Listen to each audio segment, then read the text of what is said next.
സ്വാഭാവികമായും ആ ചോദ്യം വളരെ പ്രസക്തമാണ്. ഭൂരിപക്ഷ പിന്തുണയുള്ള ആളെ കോൺഗ്രസ് ലെജിസ്ലേറ്റർ പാർട്ടി നേതാവായി തിരഞ്ഞെടുക്കുക, അത് പൊതുവെ ഒരു കീഴ്വഴക്കമാണ് എല്ലാ പാർട്ടികളിലും. പക്ഷേ ആ കീഴ്വഴക്കങ്ങൾ എപ്പോഴും പാലിച്ചിട്ടില്ല എന്നതാണ്. കോൺഗ്രസിൽ മാത്രമല്ല, ഒരു പാർട്ടിയും പാലിക്കാറില്ല, പലപ്പോഴും പാലിക്കാറില്ല. ഇപ്പോ ഇവിടെ തന്നെ എന്തുകൊണ്ട് കെ സിക്ക് മുഖ്യമന്ത്രി സ്ഥാനം കിട്ടിയില്ല? കെ സി അർഹനാണ് എന്ന കാര്യത്തിൽ എനിക്ക് യാതൊരു തർക്കവുമില്ല. അദ്ദേഹം സീനിയർ ആയിട്ടുള്ള ഒരാളാണ്. കേരളത്തിലെ രാഷ്ട്രീയത്തിൽ ഈ പറഞ്ഞതുപോലെ വലിയ തോതിൽ ഇടപെട്ടിട്ടുള്ള ആളാണ്. രാഹുൽ ഗാന്ധിയുടെ ഭാരത് ജോഡോ യാത്രയിൽ ഒപ്പം നിന്ന ആളാണ്. കേരളത്തിന് പുറത്ത് അദ്ദേഹത്തിന് എത്ര ഹോൾഡ് ഉണ്ടെന്ന് ചോദിച്ചാൽ നമുക്കറിയില്ല.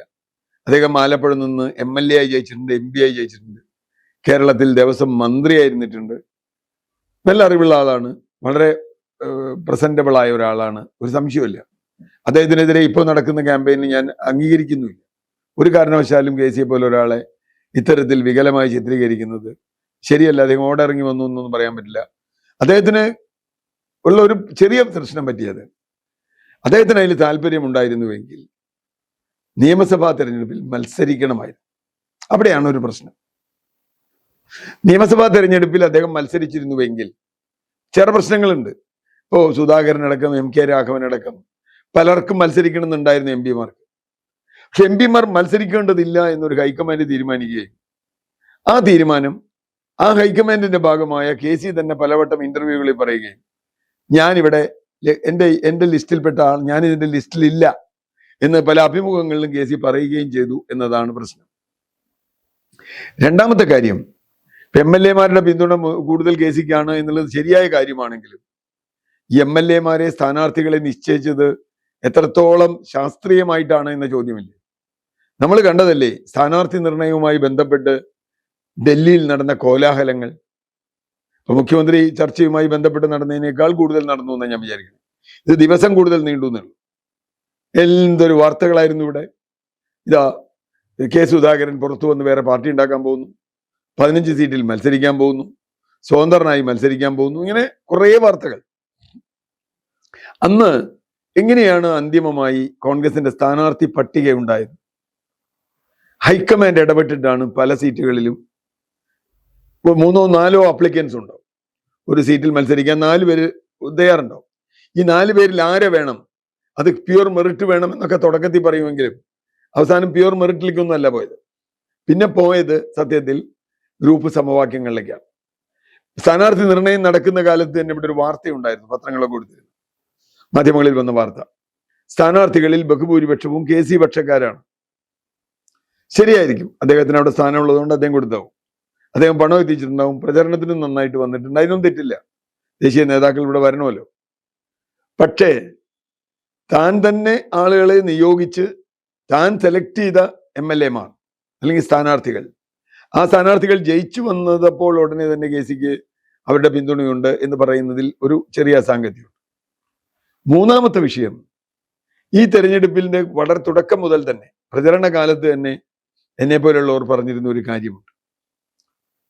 ഈ തെരഞ്ഞെടുപ്പിന്റെ ഫലം 90 സീറ്റിന് മീതെയാവുകയാണെങ്കിൽ തീർച്ചയായും സതീശൻ തന്നെയാണ് അതിന്റെ ഒന്നാമത്തെ കാരണക്കാരൻ. ഒരു 80 സീറ്റിനോ 85 സീറ്റിനോ ആണ് ജയിക്കുന്നതെങ്കിൽ സ്വാഭാവികമായും ചെറിയൊരു ഭരണവിരുദ്ധ വികാരമുണ്ട്, ഒന്ന് മാറ്റി നോക്കാം എന്ന് ജനങ്ങൾ പറഞ്ഞു എന്നാവും. ഇത് ഭരണവിരുദ്ധ വികാരവും പിണറായി വിരുദ്ധ തരംഗവും കേരളത്തിൽ ഉണ്ടായി എന്ന് ഫലം കാണുന്ന എല്ലാവർക്കും മനസ്സിലാവും. ഇപ്പൊ തന്നെ 102 സീറ്റ് കിട്ടിയത് 5-6 സീറ്റുകൾ വളരെ ചെറിയ മാർജിനിലാണ് നഷ്ടപ്പെട്ടത്. ലോക്സഭാ തെരഞ്ഞെടുപ്പിൽ 110 സീറ്റിലാണ് UDF ലീഡ് ചെയ്തത്. ഏതാണ്ട് അതിനടുത്തേക്ക് ഇത്തവണ എത്തുകയാണ്. കാരണം UDF നേതാക്കന്മാരുടെ ലീഡ് വളരെ വലുതാണ്. LDF ജയിച്ച സ്ഥാനാർത്ഥികളുടെ ലീഡ് വളരെ കുറവാണ്. ഇപ്പൊ ബാലഗോപാലൻ ജയിക്കുന്നതിന് ചെറിയ വോട്ടിന്, അതുപോലെ സജി ചെറിയാനും അദ്ദേഹത്തിന് കിട്ടിക്കുന്നതിൽ കുറഞ്ഞ വോട്ടാണ്. മുഹമ്മദ് റിയാസ് ജയിച്ചെങ്കിലും അദ്ദേഹത്തിന് വോട്ട് കാര്യമായി കുറഞ്ഞിട്ടുണ്ട്. ഇപ്പൊ പ്രതാപനെ തോൽപ്പിച്ച രവീന്ദ്രനാഥ് നാട്ടികയിൽ, അദ്ദേഹത്തിനും വളരെ 126 വോട്ടിനാണ് അദ്ദേഹം തോൽക്കുന്നത്. നേരെ മറിച്ച് UDFകാരുടെ ഭൂരിപക്ഷമൊക്കെ വലിയ തോതിൽ 5 അക്കവും 6 അക്കവും ഒക്കെ കിടന്നിട്ടാണ്. 6 അക്കത്തിനടുത്ത് വരെ എത്തിയിട്ടുണ്ട് ഒരാൾ. എന്ന് പറഞ്ഞാൽ ഈ തെരഞ്ഞെടുപ്പിൽ ഒരു വികാരം സൃഷ്ടിക്കുന്നതിൽ നിർണായകമായ പങ്കുവഹിച്ച ആൾ സതീശനാണ് എന്ന് ഒരു ജനകീയമായ പ്രഖ്യാപനം അവിടെ ഉണ്ടായി. ആ ജനകീയ പ്രഖ്യാപനം ഞാൻ ഓർക്കുന്നത് 2006-ലും 2011-ലും നടന്ന തെരഞ്ഞെടുപ്പാണ്. 2006-ൽ നമ്മൾ പലവട്ടം പറഞ്ഞിട്ടുള്ളത് പോലെ പോളിറ്റ് ബ്യൂറോ മെമ്പറായി VS അച്യുതാനന്ദനും പിണറായി വിജയനും തെരഞ്ഞെടുപ്പിൽ മത്സരിക്കേണ്ടതില്ല എന്ന് ശക്തി പാർട്ടിയുടെ, അതും വലിയ ഉരുക്ക് പോലുറച്ച സംഘടനയുണ്ട് എന്ന് പറയുന്ന CPM-ന്റെ പോളിറ്റ് ബ്യൂറോ ഉന്നതാധികാര സമിതി തീരുമാനിക്കുന്നു. പിന്നെ ഉണ്ടായ കഥയൊക്കെ നമുക്കറിയാം. കേരളത്തിൽ ജനങ്ങൾ തെരുവിലിറങ്ങുന്നു, പാർട്ടി പ്രവർത്തകർ ഇറങ്ങുന്നു. അങ്ങനെ VS അച്യുതാനന്ദനെ മുഖ്യമന്ത്രി മത്സരിപ്പിക്കണമെന്നും വരുന്നു. പ്രതിപക്ഷ നേതാവായിരുന്നു VS അച്യുതാനന്ദൻ. അദ്ദേഹത്തെ മത്സരിപ്പിക്കണം എന്ന് വലിയ ആവശ്യം 2006-ൽ വരികയും ആ ആവശ്യത്തിന് CPM-ന്റെ പോളിറ്റ് ബ്യൂറോയ്ക്ക് പോലും കീഴടങ്ങേണ്ടി വരികയും ചെയ്തു. എന്നിട്ടാണോ കോൺഗ്രസിന്റെ ഹൈക്കമാൻഡ്.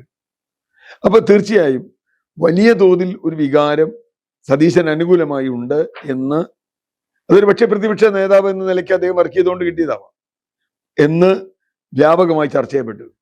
കേരളത്തിൽ കോൺഗ്രസിന് വോട്ട് ചെയ്യുന്നവർ മാത്രമല്ല, UDF-ന് വോട്ട് ചെയ്യുന്നവർ മാത്രമല്ല, ഒരുപാട് പേർ സതീശൻ മുഖ്യമന്ത്രിയാവും അല്ലെങ്കിൽ സതീശനാണ് ഈ ആക്രമണത്തിന്റെ കുന്തമന എന്ന് ഉറച്ചു വിശ്വസിക്കുകയും അതിനുവേണ്ടി പ്രയത്നിക്കുകയും ചെയ്തിട്ടുണ്ട്. ഉജ്ജ്വലമായ വിജയമുണ്ടായില്ലെങ്കിൽ ഞാൻ രാഷ്ട്രീയ വനവാസത്തിന് പോകും എന്ന സതീശന്റെ പ്രഖ്യാപനം വലിയ തോതിൽ യുവാക്കളെയും കോൺഗ്രസ് പ്രവർത്തകരെയും ആവേശിപ്പിച്ചിട്ടുണ്ട്. അപ്പൊ തീർച്ചയായിട്ടും ഭൂരിപക്ഷം ഒക്കെ ഉണ്ട്. CPM-ൽ സംഘടനയിൽ മഹാഭൂരിപക്ഷവും വന്ന് പിണറായി വിജയന്റെ കൂടെയായിരുന്നു. MLA-മാരിൽ 99%, ആരെങ്കിലും VS അച്യുതാനന്ദനെ സപ്പോർട്ട് ചെയ്യുമെന്ന് എനിക്കറിയില്ല. ആരും സപ്പോർട്ട് ചെയ്യാൻ സാധ്യതയില്ല, വളരെ കുറച്ച് പേരേ ഉള്ളൂ. ആ ഘട്ടത്തിൽ പോലും VS അച്യുതാനന്ദന് സ്ഥാനാർത്ഥിത്വം കൊടുക്കുക മാത്രമല്ല VS അച്യുതാനന്ദനെ മുഖ്യമന്ത്രിയാക്കുകയും ചെയ്തു കേരളത്തിൽ. ഞാനിത് പറയാൻ കാരണം ജനവികാരം എന്നത് വളരെ പ്രധാനമാണ്. KC-ക്ക് പറ്റിയ ഒരു തെറ്റ് ഞാൻ നേരത്തെ സൂചിപ്പിച്ചതുപോലെ അദ്ദേഹം ഇലക്ഷന് മുമ്പ് ഈ കാര്യം പറഞ്ഞിരുന്നുവെങ്കിൽ അദ്ദേഹത്തിന് ഏതെങ്കിലും ഒരു സൗകര്യമുള്ള സീറ്റിൽ മത്സരിക്കുകയും തീർച്ചയായും അദ്ദേഹത്തിന് കേരളത്തിന്റെ മുഖ്യമന്ത്രിയായി വരാനും കഴിയുമായിരുന്നു. പക്ഷെ ഇപ്പൊ പ്രശ്നം എന്താ?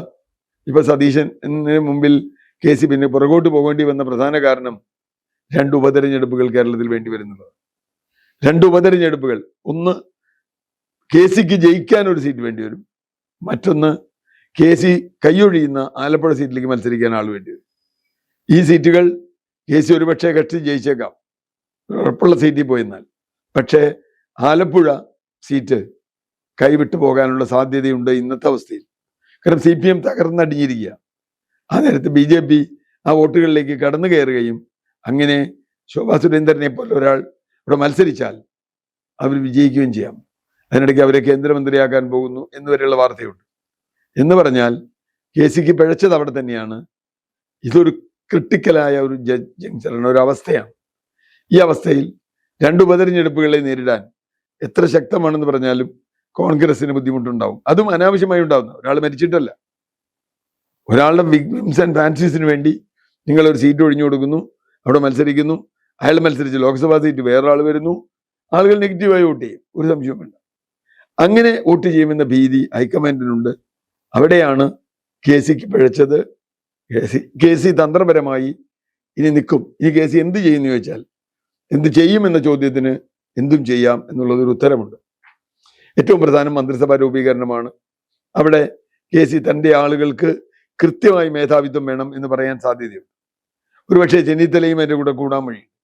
അങ്ങനെ വരുമ്പോൾ ഇപ്പോൾ ഉള്ള KC ഗ്രൂപ്പും KC മാർസിയും ഒരു ഗ്രൂപ്പും PD വേറൊരു ഗ്രൂപ്പും എന്ന രീതിയിൽ കോൺഗ്രസ് ജൈവികമായി തന്നെ 2 ഗ്രൂപ്പായി നിൽക്കും.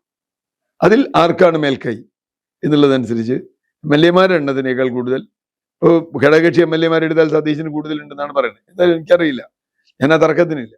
പക്ഷേ MLA-മാരുടെ എണ്ണത്തിനേക്കാൾ അപ്പുറത്ത് തീർച്ചയായും ഒരു ജനകീയ രാഷ്ട്രീയം കേരളത്തിൽ അലയടിച്ചത്, ഒരു തരംഗം അലയടിച്ചത് എല്ലാവരും കണ്ടതാണ്. അതിന്റെ ഗുണഭോക്താവാണ് സതീശൻ.